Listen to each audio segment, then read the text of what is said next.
passeando pelas ruas de Pelotas, que a TV Evangelizar traz para você o 5º episódio da série Viajar é Preciso. A Princesa do Sul, como é conhecida, nos reserva muitas surpresas nesse mosaico de casarões requintados e na sua gente que tem orgulho de viver aqui, em uma cidade onde as memórias estão muito vivas. Localizada às margens do canal São Gonçalo, que liga as lagoas dos Patos e Mirim, as maiores do Brasil. A primeira referência histórica sobre Pelotas é do ano de 1758, quando Gomes Freire de Andrade, o conde de Bobadela, doou ao coronel Tomás Luiz Osório as terras que ficavam às margens da Lagoa dos Patos. Em 1763, muitos habitantes da vila de Rio Grande buscaram refúgio nessas terras, fugindo da invasão espanhola no estado por causa da Guerra dos 7 Anos. Mais tarde, vieram também os retirantes da colônia de Sacramento, no Uruguai. Mas o marco para a região foi mesmo o ano de 1779, com a chegada do charqueador português José Pinto Martins.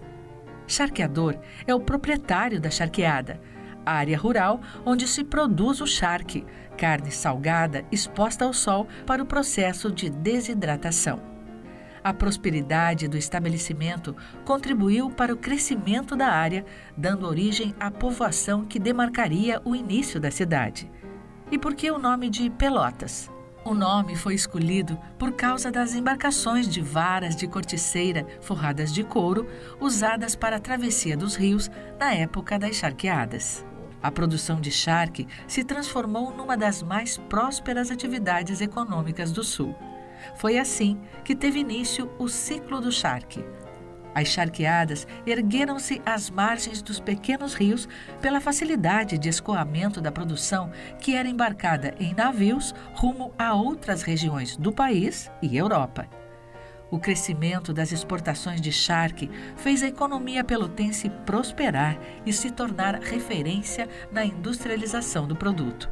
É por isso que a cidade recebeu o apelido de Princesa do Sul, por ser considerada a província mais rica da época.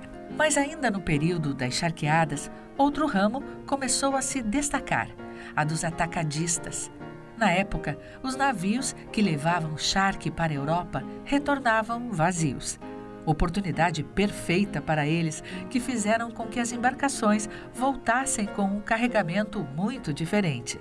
Pinturas, louças finas, roupas, cristais e móveis de luxo eram só alguns itens requintados que passaram a compor casas elegantes.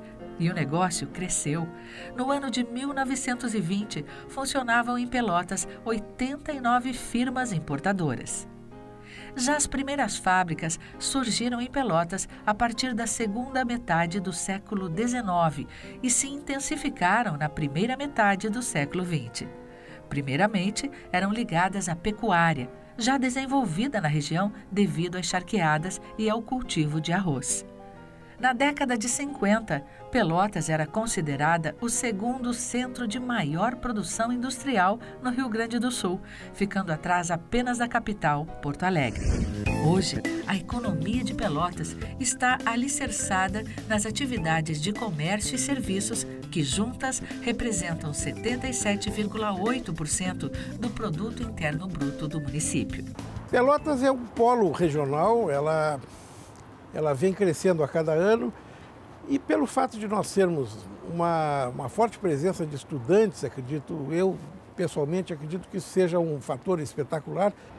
O nosso comércio também é fundamental aqui na região sul do país, inclusive nós somos talvez o principal ponto de comércio e serviços no sul do Brasil. É fato que as charqueadas influenciaram a cultura de Pelotas. A atividade proporcionou uma vida de muita riqueza.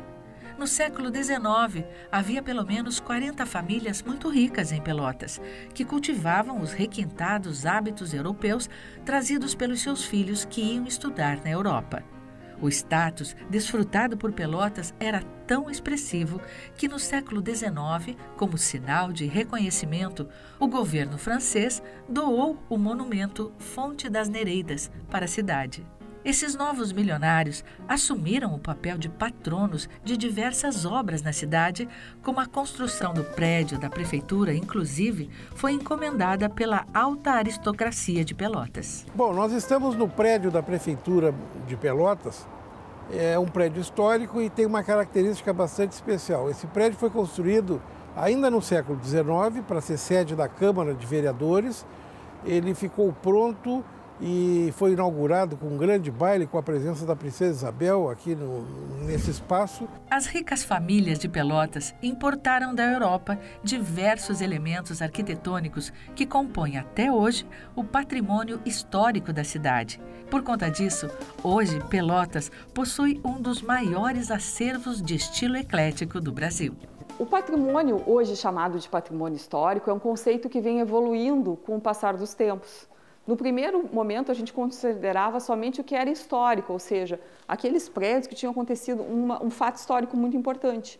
Esse conceito foi evoluindo e hoje a gente chama de patrimônio cultural. O que é o patrimônio cultural? É toda a representatividade da nossa sociedade, todos aqueles bens que têm valor ou histórico, ou arquitetônico, ou paisagístico, ou valor simbólico, valor para a comunidade. Então é muito importante que a gente entenda que o patrimônio cultural hoje é um patrimônio muito mais amplo e abraça dois tipos de patrimônio. O patrimônio material, que é as questões construídas, né, o edificado, e o patrimônio imaterial, que são as ações, as festas, os saberes. É claro que quando pensamos no Rio Grande do Sul, já lembramos do tradicional churrasco e do chimarrão. É quase impossível encontrar alguém que não goste da bebida por aqui. Mas você sabe qual é a origem desse nome? Tem relação com as tentativas de colonização do sul do Brasil. O confronto com os povos que já residiam na região dizimou muitos colonos europeus que tentavam se apossar das terras. Só que após os conflitos, o gado trazido por eles ficava sem dono. O termo chimarrão ou cimarrón, em castelhano, refere-se ao gado que, mesmo depois de domesticado, acabava voltando à vida selvagem. Séculos depois, os jesuítas criaram uma sociedade mista de europeus e indígenas que passaram a apreciar a infusão da erva mate em cuias, como já faziam os povos da terra. Mas Pelotas teve mesmo grande parte de sua fama as receitas açucaradas trazidas nas malas dos imigrantes portugueses no início do século XIX. Não é à toa que Pelotas ficou conhecida como a capital nacional do doce. E não podemos deixar de citar o Café Aquários, um dos símbolos da cidade. A mais antiga cafeteria da cidade recebeu esse nome em 1942, quando passou a ocupar o endereço atual no andar térreo do edifício Palácio do Comércio da Associação Comercial de Pelotas. O nome Aquários foi escolhido por causa das vidraças, característica estética que mantém até hoje. Pelotas tem muitas personalidades que levaram o nome da cidade para todo o Brasil e para o mundo. O primeiro deles é Antônio Caringe, artista responsável por vários monumentos presentes na Praça Coronel Pedro Osório. Entre os mais famosos estão a escultura do próprio coronel, a placa das 3 idades do trabalho e o monumento às mães. Outro nome importante na história da cidade é João Simões Lopes Neto. O poeta, contista, folclorista e dramaturgo nasceu em Pelotas em 1865. O conteúdo das suas obras nasceu nas estâncias e charqueadas que ele frequentava, onde ouviu as histórias onde os gaúchos contavam ao redor da fogueira. Lopes Neto recriou essas histórias com seu estilo particular, impregnado pelo autêntico estilo de falar dos gaúchos. O dia 1º de junho de 1808 é um marco para a imprensa brasileira. Foi nessa data que começou a circular o primeiro jornal do país, o Correio Brasiliense, fruto do trabalho de um dos mais ativos intelectuais da época, o diplomata Hipólito José da Costa, considerado o patrono da imprensa nacional. Nascido no Uruguai, Hipólito veio com a família para Pelotas ainda pequeno. O talento do pintor pelotense Leopoldo Gottuso foi conhecido em todo o mundo. Nascido em 1887, iniciou sua formação artística aos 13 anos de idade com o pintor italiano Federico Trebbi. Retorna ao Brasil em 1919 e começa a expor em Pelotas, Porto Alegre e Rio de Janeiro. Guttuso foi o pintor que colecionou maior número de prêmios na Europa. Após sua morte, em 1983, a Universidade Federal de Pelotas recebeu sua coleção de quadros e desenhos. Em 1986, foi inaugurado o Museu de Arte Leopoldo Guttuso, na Praça 7 de Julho. Artista que foi muito consagrado, recebeu premiações, foi para a Europa, fez cursos e então ele começou a enviar os quadros premiados para Pelotas. Isso aí no início do século XX, né? E aí então eu tive esse interesse em adquirir obras. E consegui, no caso, pesquisando em leilões que havia no Rio de Janeiro, na cidade onde ele também morou muitos anos. E aí eu tive a possibilidade de comprar, de adquirir essas obras. E comecei, há muitos anos, fui garimpando. E hoje eu já tenho uma coleção considerável, assim, de 15 obras, entre desenhos, umas 20, mais ou menos. Você sabia que a primeira Miss Universo brasileira era pelotense? Em 1930, Yolanda Pereira Souto de Oliveira conquistou o título e colocou a cidade em destaque no mundo todo. A Biblioteca Pública Pelotense guarda, como símbolo da história da cidade, as faixas usadas por Yolanda. Naturais de Pelotas, os irmãos Cleiton Alves Ramil e Cledir Alves Ramil começaram cedo na música e, em meados dos anos 1970, participaram da banda Almôndegas. Quando o grupo se dissolveu, os dois decidiram prosseguir a carreira em dupla e, em 1980, lançaram o primeiro disco. Suas composições foram gravadas por vários cantores nacionais e internacionais. Cleiton e Cledir trouxeram para a cultura brasileira a nova música popular gaúcha.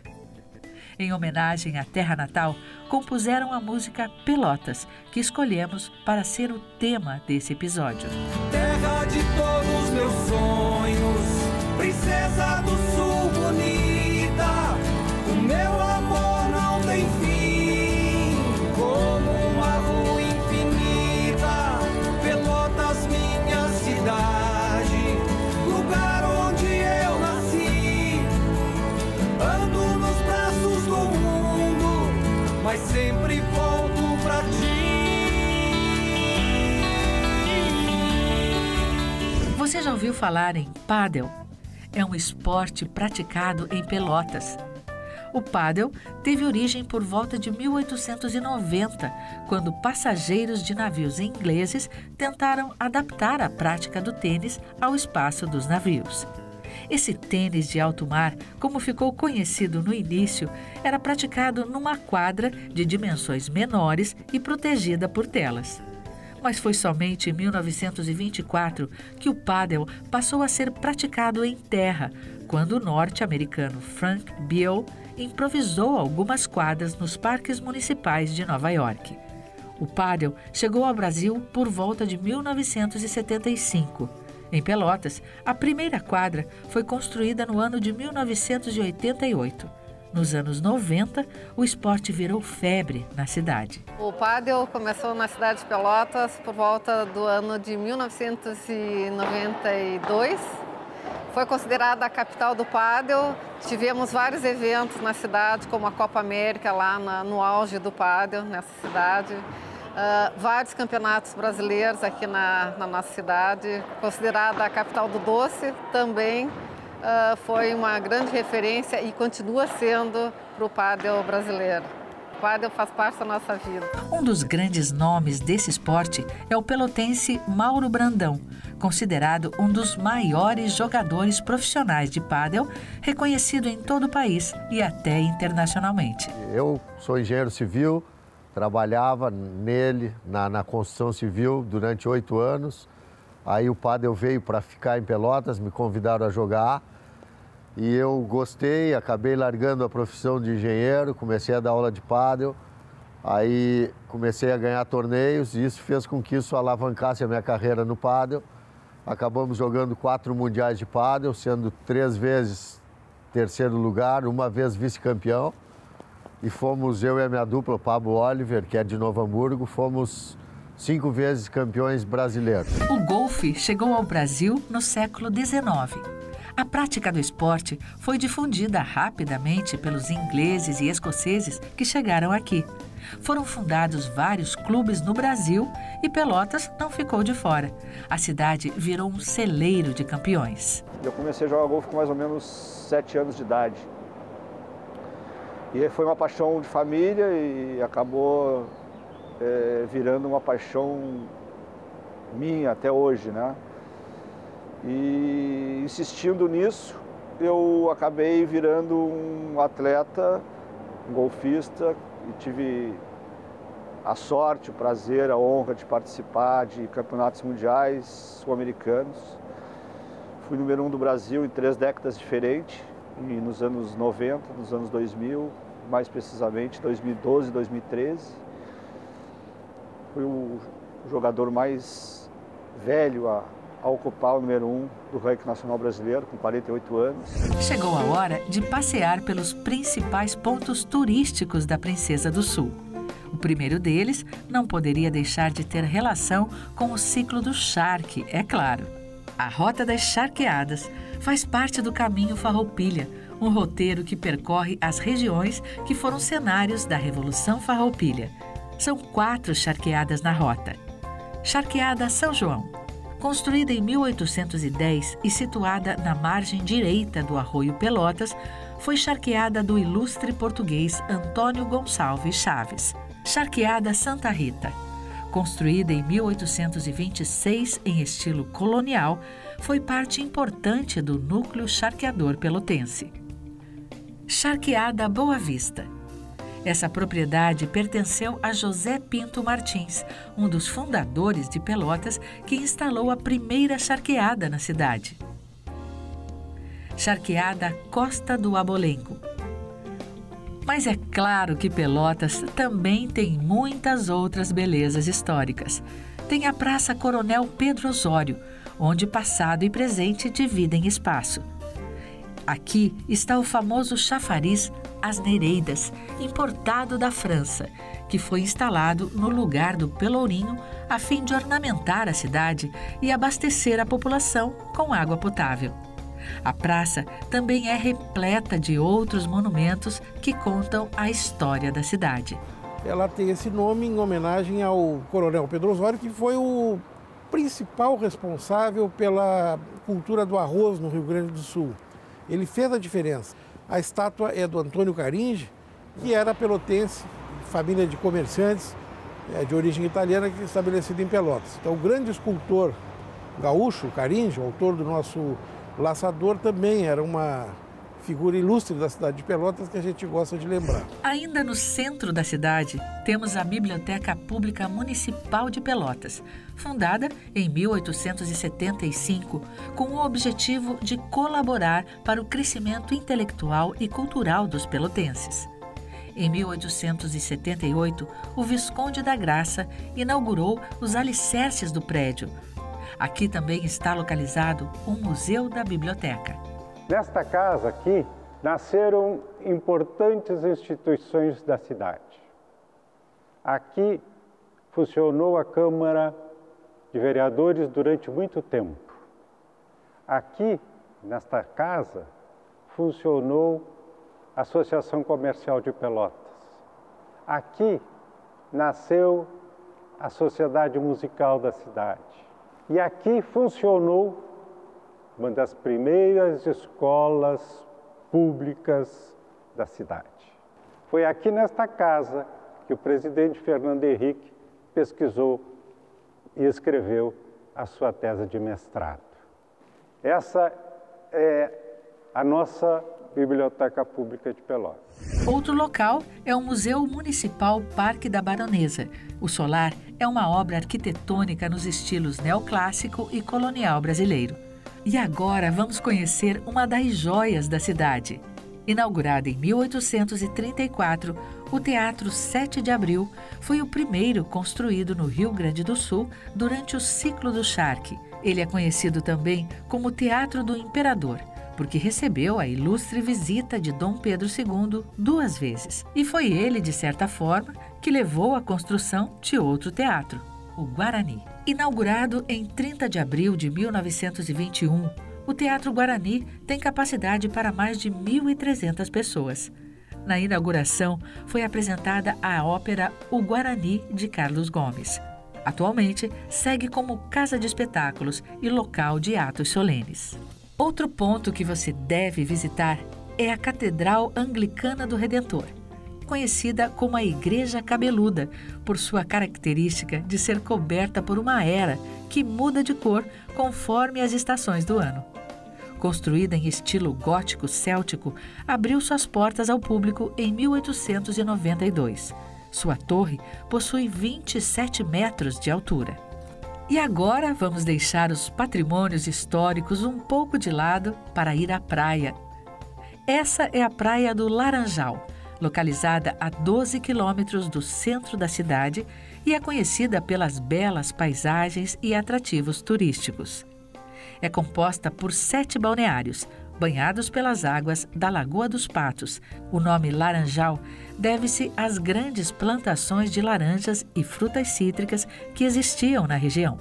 A presença dos padres jesuítas no Rio Grande do Sul, a partir de 1626, e a fundação da primeira igreja na cidade de Rio Grande, em 1755, são marcos da presença da fé católica no território gaúcho. É claro que não podemos deixar de conhecer as igrejas que contam um pouco da história de Pelotas. A Catedral Metropolitana de São Francisco de Paula, que leva o nome do padroeiro da cidade, é um patrimônio artístico, histórico e cultural. Sua história se divide em várias fases. A primeira capela foi construída em 1813 e reconstruída em 1826 após ser atingida por um raio. Em 1846, Dom Pedro II lançou a pedra fundamental para a construção de uma nova catedral. A atual configuração da catedral começou em 1947, quando foram construídas a cripta e a grandiosa cúpula. Em 1950, houve a inauguração das pinturas e acabamentos feitos pelos artistas italianos Aldo Locatelli e Emílio Sessa, que vieram ao país para se dedicarem à arte sacra. A cidade começou a se criar justamente ao redor da pequenina capela na vila de São Francisco de Paula. Depois, evidentemente, aqui foi se ampliando o espaço e estamos hoje abrigados nesse patrimônio, podemos assim dizer, artístico. E o nosso padroeiro São Francisco de Paula tem por lema central a caridade. Com isso, nós percebemos o quanto Deus se serve de santos para nos fazer chegar ao coração desse mistério. Atualmente, há uma comissão de restauro que trabalha no sentido de preservar essa igreja. Começou antes dos anos 2000, quando não sabíamos bem de que maneira que íamos fazer esse restauro. Só sabíamos que havia danos aparentes que precisavam ser solucionados. Não pensávamos que ia ser de tão grande vulto. Aos poucos foi se demonstrando que o trabalho era muito maior do que nós supunhamos. E graças à ação da comunidade, de empresas, as leis de incentivo à cultura, instituições, nós temos conseguido fazer grande parte do restauro da catedral. Pelotas tem ainda a Paróquia Sagrado Coração de Jesus, fundada em 1912. As primeiras missas ocorriam em uma casa de madeira até a transferência para a sede atual, cerca de 5 anos depois, em 1917. Junto com a Igreja Nossa Senhora da Luz, localizada no centro de Pelotas, a Sagrado Coração foi criada para expandir a fé católica na cidade. o templo começou a promover a festa de Nossa Senhora dos Navegantes, que movimentava a comunidade do bairro em procissões pelas ruas e pela água no canal São Gonçalo. E se estamos falando de uma cidade povoada pela fé, não podemos deixar de falar dos inúmeros milagres que aconteceram aqui. Um deles marcou a vida de Vera Maria. Foi no ano de 2000 que ela recebeu uma notícia que nenhuma mãe quer receber. No ano de 2000, meu filho com 19 anos, um estudante do curso de Direito da Universidade Católica de Pelotas, sofreu um acidente automobilístico de extrema gravidade.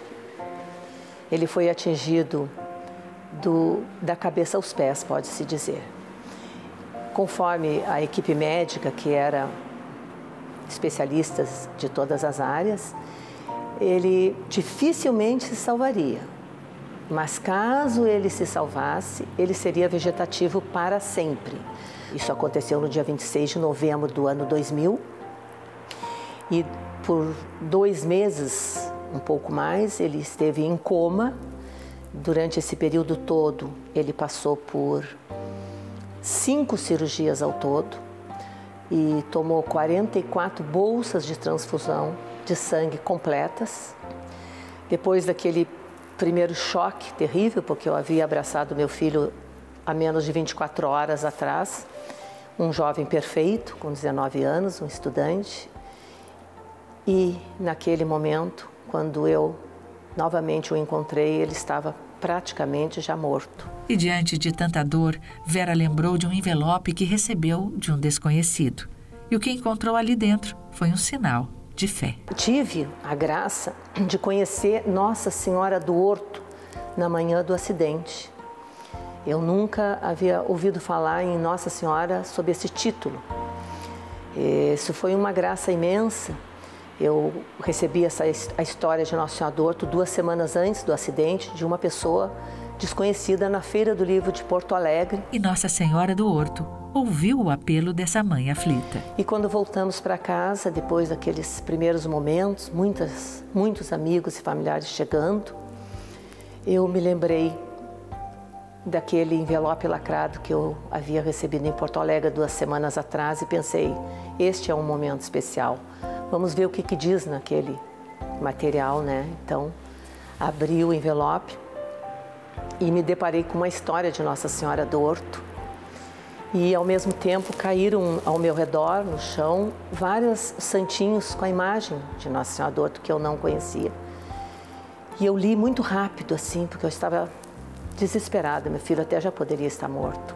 Nossas histórias se fundiram, né? A nossa vida, nossa família, com a história de Nossa Senhora do Horto, com as filhas de Maria Santíssima do Horto. E elas, então, se comprometeram em orar e passaram a jejuar e entrar em adoração ao Santíssimo. E o milagre, aos poucos, foi acontecendo, porque dessa data, 26 de novembro de 2000, a meados de março de 2001, o Juliano se levantou e voltou a caminhar. A nossa gratidão a Deus não tem tamanho. Eu sempre digo, eu uso uma expressão assim para ver se eu consigo externar o tamanho da nossa gratidão. Eu digo que a eternidade é pouca para se louvar a Deus pelo milagre de termos o nosso filho de volta, tal qual ele era antes. E aí veio muito forte no meu coração que nós iríamos construir uma capela para Nossa Senhora do Horto, para que outras pessoas também conhecessem a Mãe de Jesus sob esse título. E eu não tive a menor dúvida que essa capela seria construída. E no ano de 2008 ela foi inaugurada. Eu gostaria de encerrar esse testemunho mostrando a imagem de Nossa Senhora do Horto, para que todos que estão ouvindo, que irão ouvir esse testemunho, possam conhecê-la. Essa nossa mãe tão querida, que ouviu a voz da minha súplica. Gostou da cidade de Pelotas? Tenho certeza que sim. Mas calma, que nossa viagem ainda não acabou. No próximo episódio, vamos para a região Nordeste conhecer São Luís, a capital do Maranhão. um lugar de paisagens naturais incríveis e com um centro histórico que já foi declarado Patrimônio Cultural da Humanidade. Você não pode perder. Até lá!